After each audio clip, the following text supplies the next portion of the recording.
Hello friends, welcome back to my channel. আবারও একটা নতুন ভিডিও নিয়ে তোমাদের সবার কাছে চলে এসেছি। সেদিন রাতে হুট করে কিছু আলাদা রকম খেতে ইচ্ছা করছিল। রুটি তো রোজই খাই, রোজ রোজ রুটি খেতে খেতে একদম বোর হয়ে গেছিলাম। তো এই জন্য মাকে বললাম কি আলাদা করা যায়। তো মা বললো ফ্রিজ খুলে দেখো কি আছে। তো ফ্রিজ খুলে দেখলাম এই বিটটা একদম অবহেলায় পড়ে আছে, বহুদিন যাবত তার কোনো গতি হচ্ছে না। তা আমি ভাবলাম আজ আমি বাবল গাম পরোটা বানাবো। তো এই বাবল গাম পরোটাটা কী জিনিস সেটা তোমরা দেখতে থাকো। কিছুই এমন আহামরি জিনিস নয়, নামটা আমারই দেয়া। এই পরোটার হয়তো অনেকে অনেক রকম নাম দিয়ে থাকবে, আর আমি এটার নাম দিয়েছি বাবল গাম পরোটা। আর সেটা কেন সেটা দেখতে তোমাদের পুরো ভিডিওটা দেখতেই হবে। তো দেখো, প্রথমেই আমি বিটটাকে নিয়ে পিল করে ফেললাম। বিটটা অনেকেই তোমরা খেতে চাও না, কারণ এক তো কেউ বানাতেও চায় না আজকাল। আমার বৌদিদের সাথে সেদিন কথা হচ্ছিল, তো তারাই বলছিল বানাতে চায় না। তো দেখো, বিটটাকে পিল করে নিয়ে সেটা একটু ধুয়ে নিয়ে আমি আগে গ্রেটারে দিয়ে গ্রেট করে নিচ্ছি।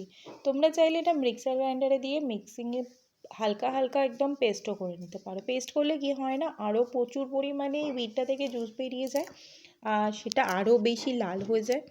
সেই জন্য আমি গ্রেট করে নিলাম। এই গ্রেটটা করে নেওয়ার পরে আমি এর মধ্যে ময়দা দিয়েছিলাম। তোমরা চাইলে একদম আটা দিয়েও করতে পারো। এটা আটা ময়দা যে কোনো জিনিস দিয়ে একই রকম টেস্ট হবে, আর একই রকম খেতেও হবে, আর দেখতেও একই রকম হবে। কোনো রকমই কিছু চেঞ্জ হবে না। আমার ময়দা খেতে বেশি ভালো লাগে, যদিও খাওয়াটা উপকারী নয়, তবুও আমি ময়দা দিয়েই বানিয়েছিলাম সেদিন। আর তার মধ্যে দিয়েছিলাম একটুখানি চিনি। বিট তো অলরেডি একটু মিষ্টি হয়, তাই চিনি খুব বেশি না দিলেও একটুখানি চিনি দিলে ফ্লেভারটা আরও বেশি এনহ্যান্স হবে।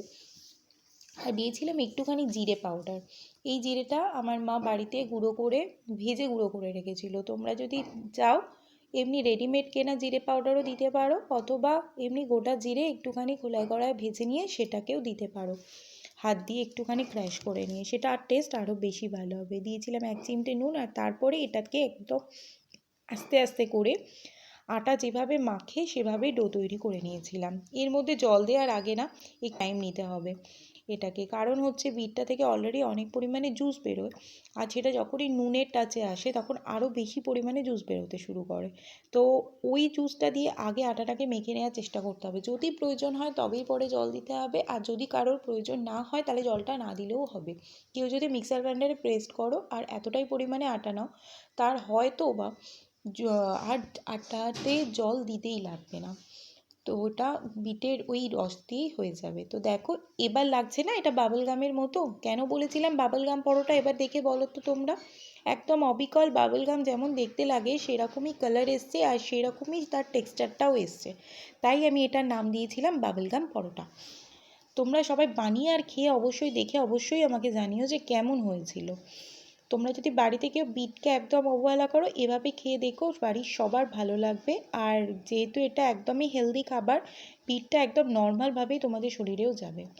তো দেখো, আমি একদম এটাকে হালকা হালকা করে রুটির মতো করে বেলিয়ে পরোটা বানাচ্ছি, কারণ আমি এটাতে আর বেশি ঝিনচাক কিছু করতে যাওয়ার চেষ্টা করছি না। এটা তোমরা চাইলে চিকন পরোটাও বানাতে পারো, কারণ এই আটার ডোটা যত বেশি টাইম রাখবে, রেস্ট দেবে, এটা আস্তে আস্তে নরম হতে শুরু করবে। তার কারণ হলো ওই বিট, যেহেতু যে কোনো সবজি দিয়েই যখন কোনোভাবে আটা মাখা হয়, এটা নুন দিয়ে মাখলে তার পরবর্তীকালে সেটা থেকে জল ছাড়তে শুরু করে। আর সেই জন্যেই সেটা আস্তে আস্তে যত টাইম দেবে তুমি রেস্টে, তত বেশি নরম হবে। সেজন্য এটা বেশিক্ষণ রেস্টে রাখা যাবে না, 2-4 মিনিট জাস্ট ওটা সেট হওয়ার জন্য রেস্টে রাখতে হবে। আর আটাটা একটু চেষ্টা করতে হবে, পারলে শুরুর দিকে একটু শক্ত করে মাখলে আস্তে আস্তে যখন নরম হবে তাহলে আর একটু ভালো হয়ে যাবে। আর যেহেতু আমরা এটাতে পরোটা বানাচ্ছি, পরোটা একটুখানি হার্ড ডো হলে বেশি নরম খেতে হয়, তোমরা সবাই জানো। আর খুব বেশি নরম হয়ে গেলে সেটা শক্ত হয়ে যায় পরে। তো দেখো, আমি আস্তে আস্তে করে এটা বেলে নিচ্ছি, আর খেতে খুব সুন্দর হয়েছিল। একটু সামান্য মিষ্টি মিষ্টি, সামান্য একটুখানি মানে জিরে গুঁড়ো দেওয়া, ফ্লেভারফুল, আর হালকা একদম কম তেল দিচ্ছি। কেউ চাইলে এটাকে রুটি বানিয়েও খেতে পারো, সেটাও একদম ভালো লাগবে খেতে। কারণ এই বিটের টেস্টটা না যতটা বিটার লাগে আগে, ততটাই ভালো লাগে কিন্তু অ্যাকচুয়ালি পরে। বিট কেউ আমরা খেতে চাই না এই কারণে যে বিটের টেস্ট খুব একটা বেশি ভালো নয় বলে, কিন্তু বিট খাওয়াও যেমন উপকারী, আর টেস্টে কিন্তু অ্যাকচুয়ালি খুব ভালোই খেতে হয়, কিন্তু রান্না হওয়ার পরে। কেন জানি না, আমার তো শীতকালে সবজির মধ্যে বিট খুব একটা খারাপ লাগে না, কিন্তু কেউ যদি আমাকে এখন বিটের তরকারি খেতে দেয় আমি মোটেই খাবো না। বিটটাকে আমি অন্য অন্য অনেক রকমভাবে রান্না করতে পারি, সেগুলো খেতে আমি খুব ভালোই বাসি। তো যাই হোক, দেখো পরোটাটা আস্তে আস্তে করে সেঁকে নিতে হবে। আর কম তেলে আমি সেঁকেছিলাম, একদম কম তেলে, কারণ আমি আমার বাচ্চাদেরও দিয়েছিলাম, সেজন্য একদম কম তেলে কম কম করে দিয়ে তেল দিয়ে আস্তে আস্তে করে সবকটা পরোটা আমি বানিয়ে নিচ্ছিলাম। আর কি দিয়ে খাচ্ছি তোমরা সেটা দেখো, দেখে একটু হাসবে হয়তো। আমি আমার বাচ্চাকে দিয়েছিলাম এটার সাথে গুড়, কারণ ওরা যে তরকারিটা রান্না হয়েছিল সেটা একটু ঝাল হয়েছিল আর ওটা ওরা খেতে পারবে না, সেজন্য আমি ওদেরকে একটু গুড় দিয়ে আস্তে আস্তে করে খাইয়ে দিয়েছিলাম। আর ঝাল তরকারি তো বাচ্চা মানুষ খেতে পারবে না। আর আমরা কী দিয়ে খেয়েছিলাম সেটা দেখার মতো, সেটার জন্য একটুখানি দেখতে থাকো ভিডিওটা। আর একটু আমার বাচ্চারা একদম সোনামুখ করেই খেয়ে নিয়েছিল, খুব একটা খারাপ ওদের লাগেনি। আর যেহেতু কালারফুল পরোটা ছিল, ওরা তো দেখে খুব ইন্টারেস্টও ফিল করেছিল। এরকম জিনিস ছোটো বাচ্চাদের করে দিলে তোমাদের বাড়ির বাচ্চারাও আশা করি খুব আনন্দ করে খাবে, কারণ রোজ রোজ একই রকম জিনিস দেখলে ওরা খুব বোর হয়ে যায়। একটু কালারফুল জিনিস ছোটো বাচ্চারা দেখতে খুব পছন্দ করে, আর কালারটা যদি এভাবে ন্যাচারালভাবে আনা যায়, তার সাথে হেলদিভাবে করা যায়, তার তো কোনো তুলনাই হয় না। এটা তো কোনো আলাদা বাইরে থেকে ফুড কালার মেশানোই নেই, তাই হয়তো তারা খুব বেশি খুশি হবে। তো দেখো, আমি গুড়টা আগে দিয়ে বাচ্চাদেরকে খাইয়ে দিয়েছিলাম।